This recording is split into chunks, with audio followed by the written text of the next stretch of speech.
নারীর ফিতনা খুবই ভয়ানক ফিতনা। যে নারীর ফিতনায় পড়েছে, নারীর চক্রান্তের মধ্যে পড়েছে, সে যে নারী ফিতনা থেকে, চক্রান্ত থেকে উঠে আসতে না পারে, নিজেকে রক্ষা করতে না পারে, তাহলে ভাই ভালো করে শুনে রাখেন, আপনার এহকালও ধ্বংস হবে এবং পরকালও ধ্বংস হবে।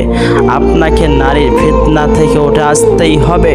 বর্তমান সমাজে যে পরিমাণ নারী অশ্লীলতা ছড়াচ্ছে, সব নারী না, কিছু নারী বোন, কিছু নারীর কথা বলেছি, যে পরিমাণ তারা অশ্লীলতা বেহায়াপনা ছড়াচ্ছে, তাদের এই অশ্লীলতা বেহায়াপনা দেখে তাদেরকে মা বলতে, বোন বলতে ঘৃণা লাগে।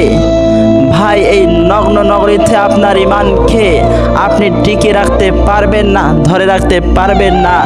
এই নারীদের কারণে আল্লাহ, আপনি যদি নারীদের কপালে হিদায়াত লিখে থাকেন তাহলে তাদেরকে হিদায়াত দান করেন, আর যদি হিদায়াত না লিখে রাখেন তাহলে আপনার যেটা ভালো হয় আপনি সেটাই করিয়েন।